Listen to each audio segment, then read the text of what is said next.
우리 인사하겠습니다. 지적과 원망 대신에 칭찬과 감사로 하나님의 만복을 향유하세요. 자, 우리 한 번 더 인사하겠습니다. 집사님, 장로님, 권사님, 별거 아닙니다. 강하고 담대하십시오. 이렇게 인사하겠습니다. 강하고 담대하십시오. 별거 아닙니다. 세상 별거 아닙니다. 강하고 담대하십시오. 네. 아마 근심과 걱정을 가지고 한 주 한 주 살아가기도 하는데요. 또 불안과 염려도 있죠. 또 연세가 들어갈수록 자식에게 말하지 못하는 두려움이 있는 것 같습니다. 내 인생이 이렇게 사라지는 건가? 이런 두려움을 넌지시 자식들이 볼 때가 있습니다. 그러나 믿음 안에서 강하고 담대하십시오. 하나님께서 함께하고 계십니다. 자, 이제 하나님의 말씀 증거하겠습니다. 말씀이 물질을 다스리게 하라라는 제목으로 하나님 말씀 전하겠습니다. 우리나라에 지폐가 있습니다. 그 지폐들마다 모델들이 있죠. 10,000원권의 모델이 있습니다. 누구실까요? 세종대왕님이십니다. 세종대왕님은 32년 동안 재위를 하셨고요. 32년 동안 10년을 상복을 입고 지내셨습니다. 그러니까 상을 많이 당하셨죠. 그리고 각종 질병을 많이 안고 계셨습니다. 종합병원이라고 해도 과언이 아닐 정도로 질병을 많이 앓고 있었습니다. 각기병, 조갈병, 조갈병은 당뇨병입니다. 창질, 그러니까 고름이 나는 그런 질병이고요. 안질, 이런 질병들 때문에 많이 고생하신 분이셨습니다. 그럼에도 불구하고 쉬지 않는 것이 하나가 있었는데 책을 보는 것이었습니다. 하루에 3번 학문을 연구하기 위해서 젊은 신하들, 학자들을 불러다가 나라를 어떻게 하면 잘 통치할까 고민하고 연구하는 분이셨습니다. 그래서 하루에 3번 공부를 했는데 아침에는 조강, 점심에는 주강, 저녁에는 석강을 열어서 공부를 했습니다. 공부가 좀 부족하다가 싶으면 저녁에 야대라고 하는 것을 열어서 야간 학습을 하시는 그런 분이셨습니다. 세종대왕이 왜 위대하냐라고 이렇게 질문을 하면 세종대왕은 책의 사람이었습니다. 책을 읽으면서 통치를 고민하셨던 위대한 분이셨습니다. 5,000원의 광고 모델이 있으시죠. 율곡이이입니다. 13살의 나이로 진사시에 합격을 하고 29살에 식년문과에 장원 급제하기까지 과거 시험에 9번이나 합격한 그런 천재였습니다. 그 당시 과거 시험의 경쟁률이 몇 대 1일까요? 2000대 1이었습니다. 그 정도로 경쟁이 아주 극심했었던 때에 이분도 책으로 공부하고 우리나라의 위대한 사람이 되신 그런 분이십니다. 책을 어떻게 읽었는지 경몽요결의 사장 독서장에 이렇게 나와 있습니다. 책을 읽을 때는 반드시 한 가지 책을 습득하여 그 뜻을 모두 알아서 완전히 통달하고 의문이 없게 된 다음에야 다른 책을 읽을 것이요. 율곡이의 어머니가 누구죠? 50,000원권의 모델이십니다. 이 어머니가 4살부터 글을 배웠습니다.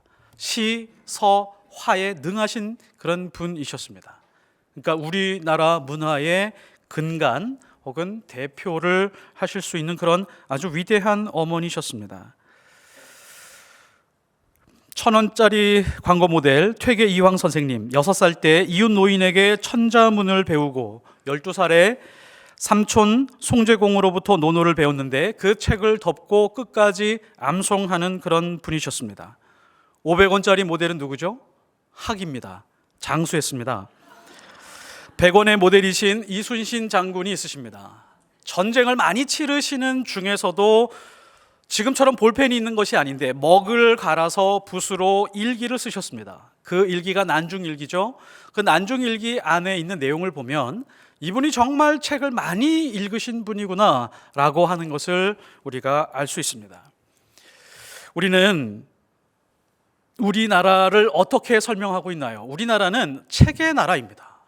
책을 가지고 문화를 만들어 온 민족이라고 해도 과언이 아닙니다. 우리나라의 지폐 속에 숨겨져 있는 아주 훌륭한 메시지가 있습니다. 문화가 물질을 다스려 온 민족이라고 하는 것입니다. 책을 많이 읽은 사람이 물질보다 높은 곳에 있었다라고 하는 것을 암시하고 있습니다. 한 나라가 물질이 문화를 다스리는 구조 안에 있으면 그 나라는 반드시 망하게 되어 있습니다. 그러나 문화가 물질을 다스리게 되면 그 나라의 능력은 굉장히 강력해질 것입니다. 지금 우리나라가 그것을 증명하고 있습니다.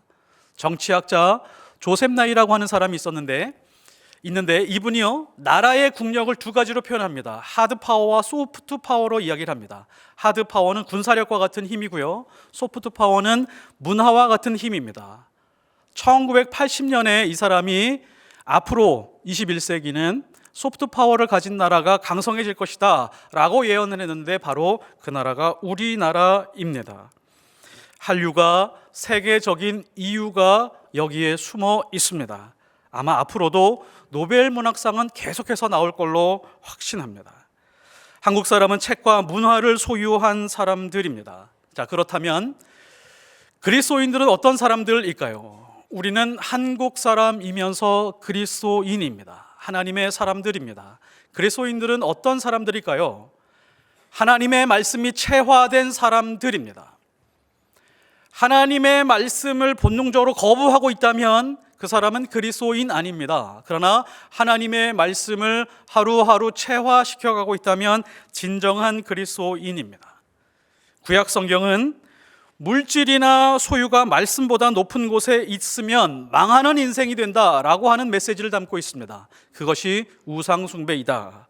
신약 성경은 하나님의 말씀이 나의 소유와 물질을 다스리게 되면 이 땅에서 하나님의 나라를 경험하게 될 것이다 라고 하는 것이 신약 성경의 말씀입니다.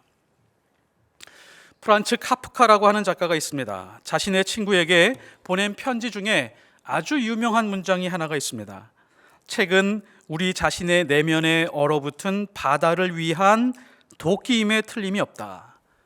이 편지의 문장에서 책은 도끼다라고 하는 명문장이 나왔습니다. 이 사람에게 질문을 합니다. 어떤 책을 읽어야 되나요? 라고 이렇게 질문을 하면 카프카는 이렇게 말합니다. 우리는 우리에게 상처를 주는 책만을 읽어야 한다 라고 말합니다. 외부에 있는 어떤 충격과 상처를 주어서라도 자기 자신에 있는 내면의 본질적인 모습, 영혼의 본 모습을 깨울 수 있다면 그런 책을 읽어서 마음의 상처를 내게 해야 된다라고 하는 그런 뜻입니다. 자, 이런 면에서 보면 하나님의 말씀 성경은 한 수 위입니다. 아니요, 훨씬 더 높은 위치에 있습니다. 히브리서 4장 12절 하나님의 말씀은 살아있고 활력이 있어 좌우에 날선 어떤 검보다도 예리하여 혼과 영과 및 관절과 골수를 찔러 쪼개기까지 하며 찔러 쪼개고 난 다음에 또 마음의 생각과 뜻을 판단하나니. 하나님의 말씀을 이렇게 표현합니다. 날선 검이라고 말합니다. 우리는 인생을 살면서 해야 될 아주 중요한 것이 있죠. 책을 많이 읽어야 됩니다. 책 많이 읽어야 됩니다. 자녀들도 책을 많이 읽게 가르쳐 주어야 됩니다. 그런데 책이 강력한 힘을 발휘할 때가 있습니다. 언제 강력한 힘을 발휘하게 될까요? 어떤 책이라도 상관이 없습니다. 세상 사람들이 보기에 악한 책이라고 할지라도 책을 읽는 사람이 하나님의 말씀과 연결지어서 사고할 수 있다면, 생각할 수 있다면 좋은 책입니다. 그러나 아무리 하나님을 묘사하고 신학책이라고 할지라도 하나님과 멀어지게 만드는 책이라면 그 책은 악한 책입니다. 하나님의 말씀은, 성경은 살아있는 책입니다. 세상에 어떠한 책이라도 영혼을 찌르고 관절과 골수를 쪼개기까지 사람의 마음과 생각과 뜻을 판단할 수 있는 책은 세상에 없습니다. 우리는 보통 살아가면서 상처가 있으면 덮으려고 하죠. 상처를 기억 속에서 좀 사라지게 만들고 싶어 합니다. 하지만 하나님이 가장 좋아하는 마음은 찔린 마음입니다. 상처받은 마음입니다.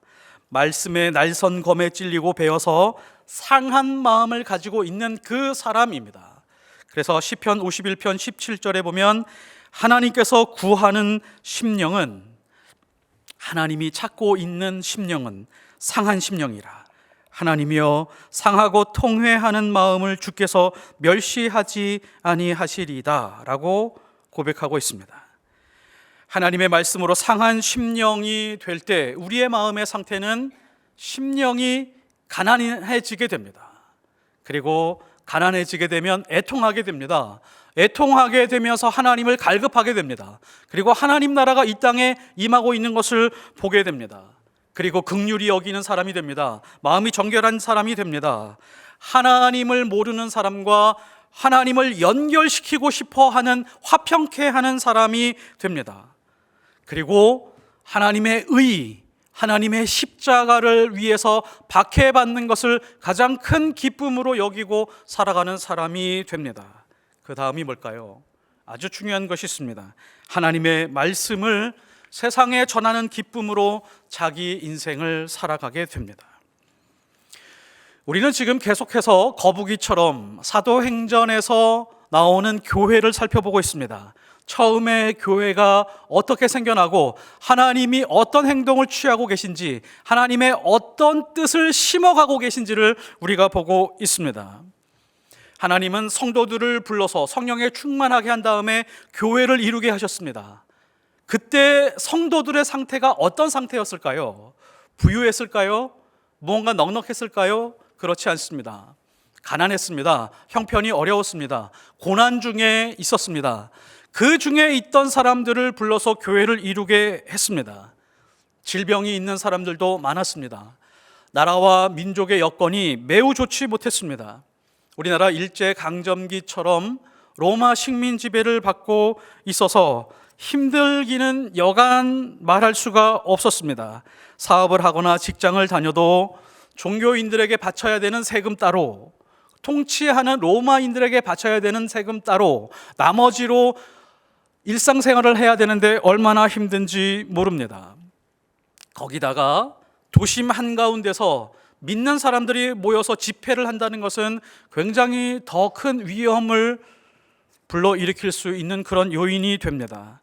로마가 보기에는 정치적 반란의 소지가 있었고, 제사장들이 보기에는 이단 세력들이 누룩처럼 번질 수 있는 그런 소지가 있었습니다. 그럼에도 불구하고 지금 모여서 교회가 기도하고 있습니다.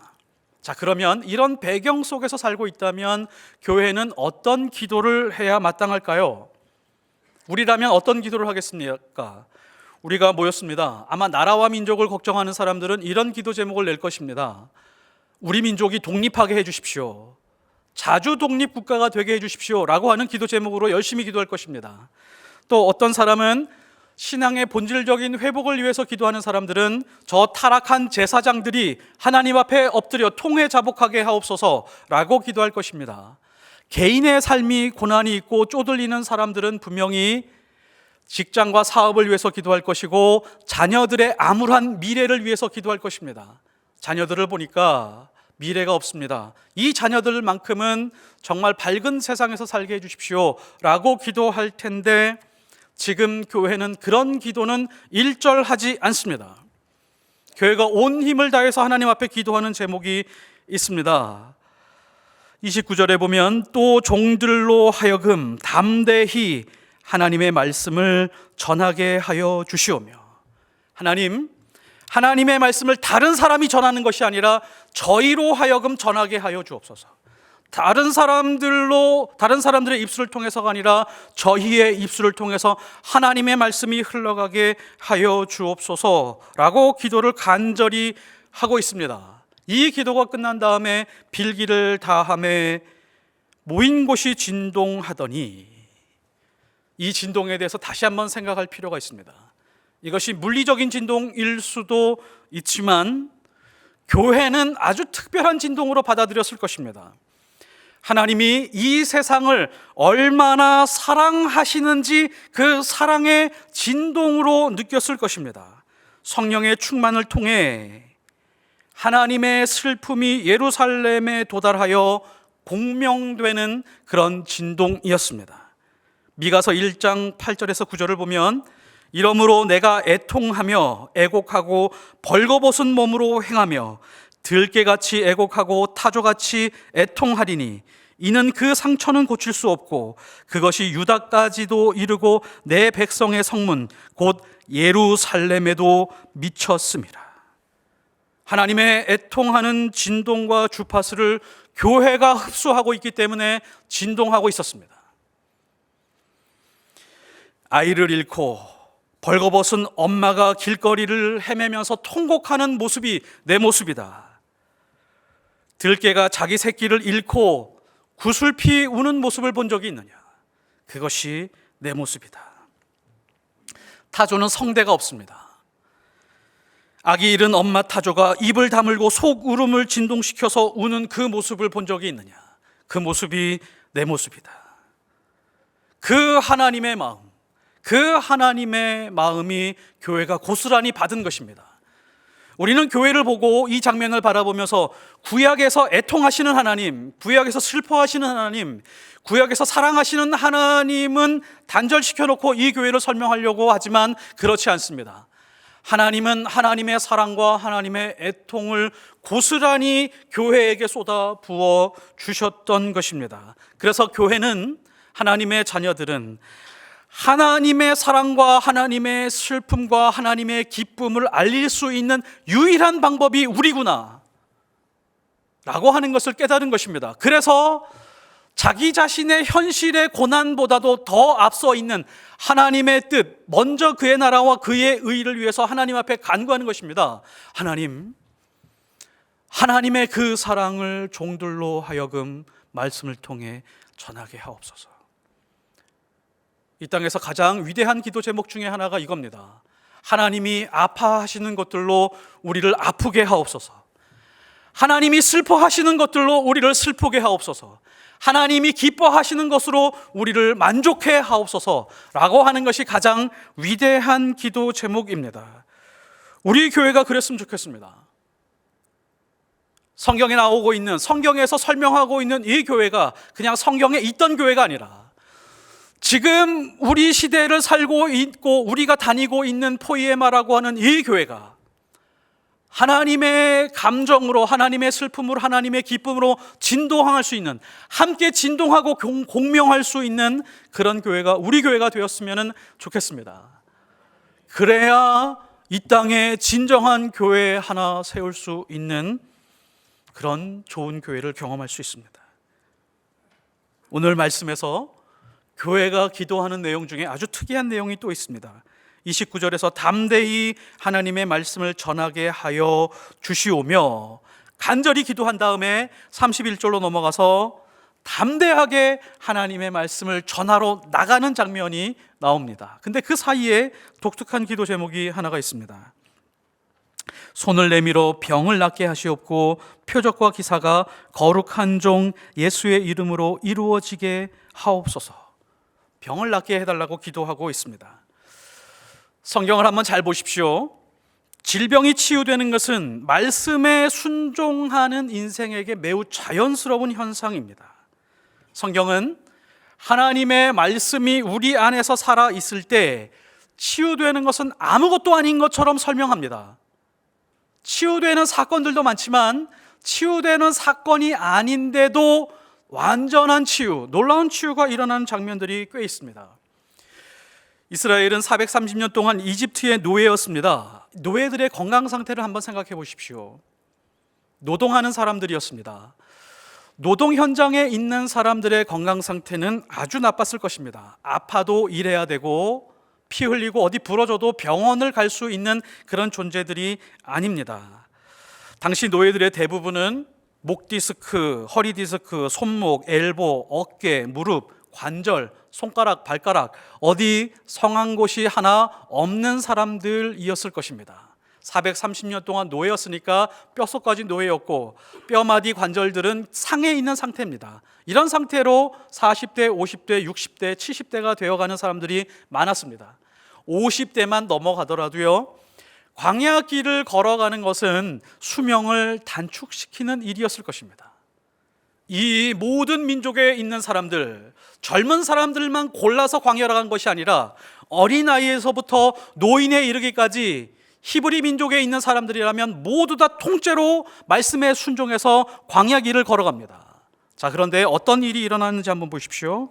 시편 105편 37절에서 40절 보면 마침내 그들을 인도하여 은금을 가지고 나오게 하시니 그의 지파 중에 비틀거리는 자가 하나도 없었도다.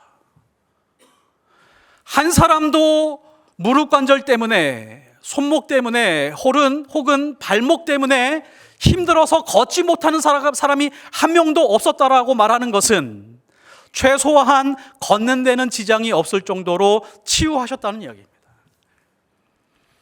이스라엘 백성은 어디에서부터 치유가 시작되었을까요? 우리는 분명히 짐작할 수 있습니다. 어디에서부터일까요? 문설주에 어린 양의 피를 바르는 그 순간부터입니다. 그 순간부터 치유하는 역사가 일어났을 것입니다. 문설주에 바르라고 하는, 어린 양의 피를 바르라고 하는 그 말씀에 순종하고 바른 다음에 그 십자가의 보혈을 지나고 난 다음에 치유가 시작이 되었습니다. 광야에서 하나님께 불순종해서 징벌로 죽은 사건들은 있지만 질병으로 죽은 사건은 없습니다. 하나님이 치유하셨기 때문입니다. 신명기 8장 2절에서 4절까지 한번 보십시오. 내 하나님 여호와께서 이 40년 동안에 내게 광야 길을 걷게 하신 것을 기억하라. 내 건강 상태로 걸어간 것이 아니라 하나님이 걷게 하셨기 때문에 걸은 것이다. 이것은 하나님이 치유하셨다는 것입니다. 이는 너를 낮추시며 너를 시험하사 내 마음이 어떠한지 그 명령을 지키는지 지키지 않는지를 알려 하심이라. 너를 낮추시며 너를 줄이게 하시며 또 너도 알지 못하며 내 조상들도 알지 못하던 만나를 내게 먹이신 것은 사람이 떡으로만 사는 것이 아니요 여호와의 입에 나오는 모든 말씀으로 사는 줄을 내게 알게 하려 하심이라. 하나님이 치유하신 이유가 뭐라고요? 하나님이 먹이시고 입히신 이유가 뭐라고요? 이집트에서 은금을 가지고 나오게 하신 이유가 뭐라고요? 여호와의 입에 나오는 말씀으로 인생이 살 수 있다라고 하는 것을 뼛속 깊이, 영혼 깊은 곳에 가르쳐 주시기 위해 했었던 것입니다. 그 다음이 결정적이죠. 이 40년 동안에 내 의복이 헤어지지 아니하였고 내 발이 부르트지 아니하였느니라. 사실 이 장면은요, 홍해 바다를 가른 것보다도 훨씬 더 큰 기적입니다. 광야에 있었던 기적 중에 홍해 바다, 구름 기둥, 불 기둥을 이야기를 하지만 사실 하나님께서 의도적으로 드러내지는 않았지만 훨씬 더 큰 기적이 40년 동안이나 부르트지 않게 발을 지켜주신 것, 이것이 더 큰 기적이었습니다. 하나님은 말씀을 붙들고 사는 사람들은 고쳐서라도 가야 할 길을 가게 만드시는 분이십니다. 십자가의 말씀을 전하는 사람들은 반드시 성령의 치유가 있습니다. 사도행전 14장에 보면 바나바와 바울이 이고니온에서 복음을 전하고 있습니다. 열정적으로 온 힘을 다해서 복음을 전하고 있었습니다. 근데 그때 유대인들이 이방인들을 선동합니다. 바나바와 바울을 돌로 쳐서 죽이려고 했습니다. 그래서 바나바와 바울은 도망갑니다. 루스드라라고 하는 곳으로 피해서 복음을 전하러 갑니다. 거기서도 열심히 복음을 전합니다. 그런데 이고니온에서 죽이려고 했던 사람들이 루스드라까지 쫓아와서 바울을 포위한 다음에 돌로 쳐서 죽입니다. 14장 19절에 보면 무리를 충동하니 그들이 돌로 바울을 쳐서 죽은 줄로 알고 시외로 끌어내어 내치니라. 이 장면 잘 보십시오. 사람들이 동그랗게 둘러쳐서 돌을 들고 찍어 내렸습니다. 얼마만큼 돌로 쳐야 사람이 죽을 수 있을까요? 이 사람들은 죽이고자 했던 사람들이기 때문에 실제로 죽을 때까지 돌로 쳤을 것입니다. 그리고 죽은 것을 한 다음에 다리를 질질 끌고, 땅바닥에 질질 끌고 마치 쓰레기처럼 저쪽 시외에다가 갖다가 버렸습니다. 제자들이 멀리서 지켜보다가 장례는 치러드려야겠다라고 하고 사람들이 다 간 다음에 제자들이 또 바울을 둘러싸서 지켜보고 있었습니다. 지켜보니까 바울이 엉망이었죠. 두개골은 함몰이 되어 있었고 광대뼈는 내려앉았습니다. 발로 밟았기 때문에 팔과 다리 다 부러졌습니다. 갈비뼈도 다 부러졌겠죠. 온몸이 다 피투성이었을 것입니다. 그래야 죽을 수 있죠. 제자들이 장례를 치르려고 하는데 갑자기 바울이 벌떡 일어납니다. 누구라도 돌에 맞았다면 돌에 맞은 장소로 다시 돌아가지 않겠죠. 그런데 바울은 돌로 맞은 그 성으로 다시 들어갑니다. 트라우마가 있었을 텐데도 그 성으로 들어가서 그 성에서 하룻밤을 잡니다. 돌에 맞아서 죽을 정도의 상처라면 걷지도 못했을 것이고 적어도 몇 달 동안은 병상에 누워서 회복하는 기간이 있어야 될 텐데 성경은 아주 담담하게 자연스럽게 서술합니다. 20절에 바울이 일어나 그 성에 들어갔다가 이튿날 바나바와 함께 더베로 가서 복음을 그 성에 전하며 많은 사람을 제자로 삼고, 그 다음 날입니다. 온몸이 다 부러지고 두개골이 함몰되었는데 어떻게 이 사람이 걸어갈 수 있었을까요? 하루 만에 완전히 치유된 것입니다. 하나님이 회복시켜 주셨던 것입니다. 성경은 굳이 말하지 않습니다. 그냥 뾰족한 것에 긁혀서 반창고 붙이고 말하는 사람처럼 그렇게 이 사람을 묘사하고 있습니다. 하나님의 말씀을 사모하고 하나님의 말씀이 삶으로 전해질 때 일어나는 놀라운 치유의 역사가 있다는 것을 성경이 지금 숨겨놓고 있는 것입니다. 반드시 이런 일이 있습니다. 무엇보다도 하나님의 말씀의 가장 큰 능력은 무엇이냐? 물질을 다스리는 힘이 생긴다는 것입니다. 32절에 보면 믿는 무리가 한 마음과 한 뜻이 되어 모든 물건을 서로 통용하고 자기 재물을 조금이라도 자기 것이라고 하는 이가 하나도 없더라. 여기서 믿는 무리가 어떤 무리인지를 다시 한번 잘 생각해 주셔야 됩니다. 이 믿는 무리는 어떤 사람들이냐면 지금 하나님 앞에 간절히 기도하는 사람들입니다. 어떤 기도하는 사람들이죠? 종들로 하여금 하나님의 말씀을 담대하게 세상에 나가서 전하게 해주십시오 라고 기도하는 사람들이고, 그 기도가 끝난 다음에 자기들을 돌로 칠지도 모르는 사람들 앞에 가서 담대하게 하나님의 말씀을 전하고 있는 그런 사람들입니다. 말씀으로 하나님의 사랑을 경험하고 말씀의 증인으로 살아가는 사람들의 삶을 보니까 자기들이 가지고 있는 물질과 소유한 모든 것들을 하나님의 말씀으로 다스리고 있다는 것을 지금 말씀으로 보여주고 있습니다. 말씀이 살아있으면 우리에게 주어진 물질이 아주 작건 아주 많건 하나님이 그 물질을 통해서 일하시고 역사합니다. 말씀이 살아있으면 우리가 흔하게 경험하는 것이 있습니다. 아주 작은 물질로도 오병이어를 경험하게 됩니다. 저는 확실히 말할 수 있습니다. 이 자리에 있는 분들도 분명히 그것을 경험했을 것입니다.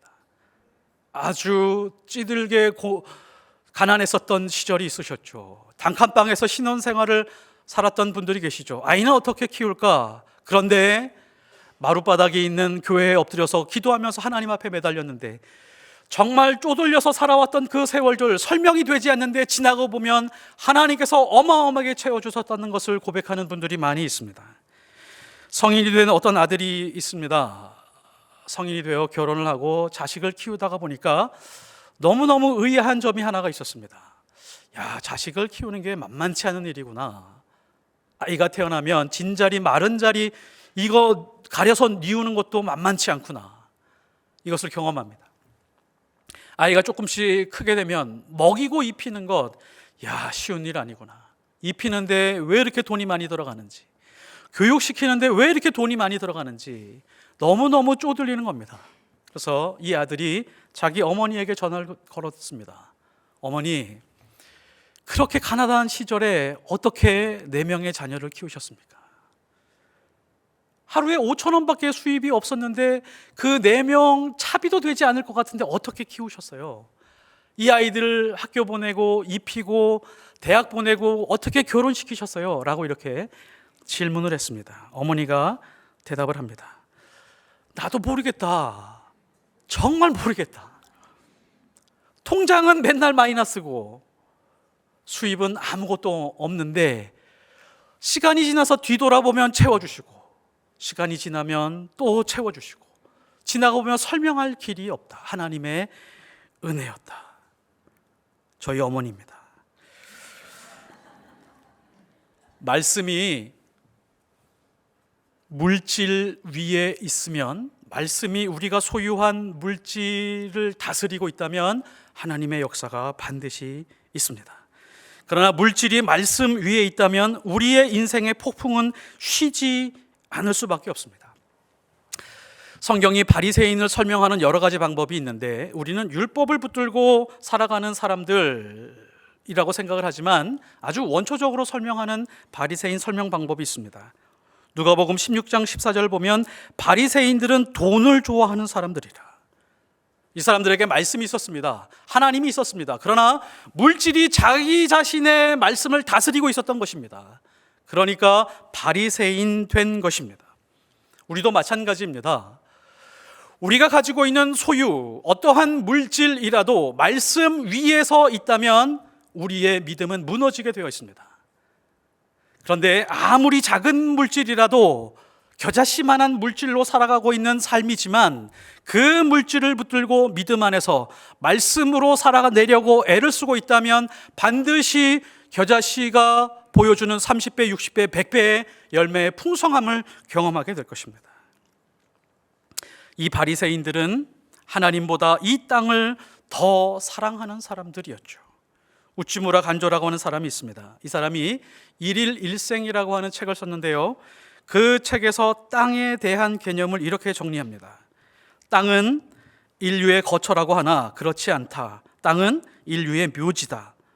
그의 거처는 다른 곳에 있다. 손으로 지은 것이 아니요 하늘에 있는 영원한 집, 그것이 그에게 있다. 땅의 꽃은 그의 묘지를 장식하기에 좋고 산은 그의 유해를 맡기기에 적합하다.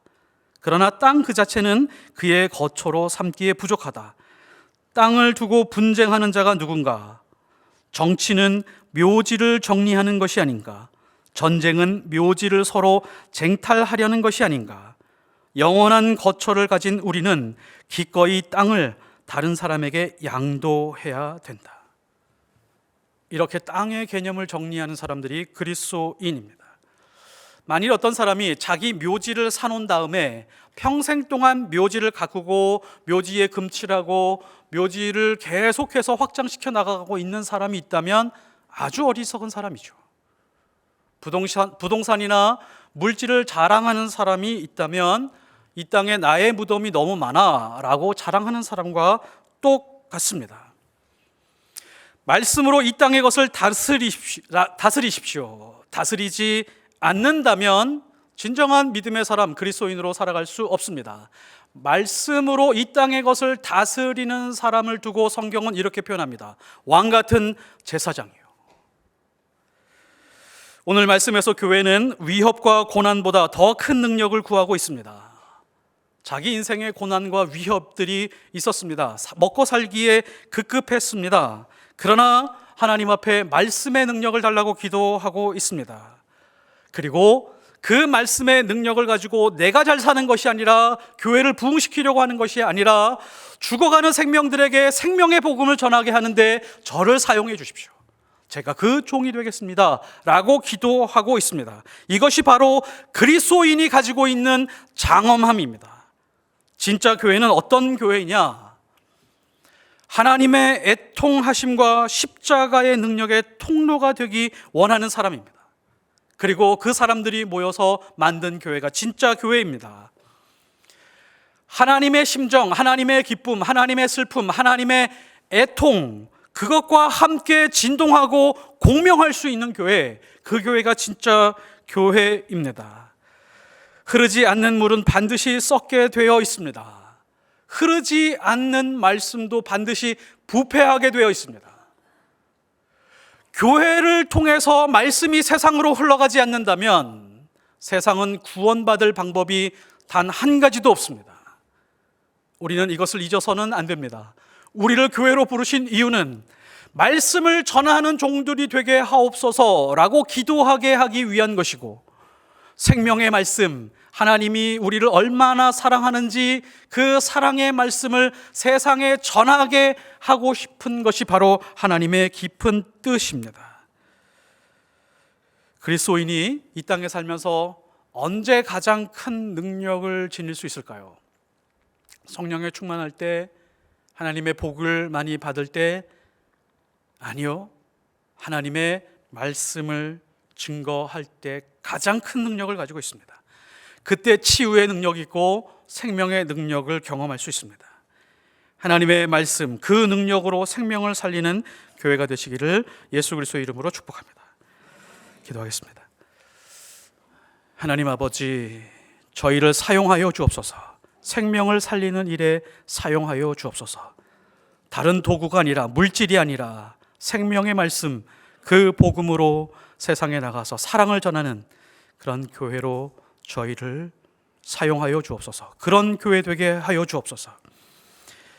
하나님의 심정과 애통으로 함께 진동하고 공명하는 그런 포이에마 되게 하여 주옵소서.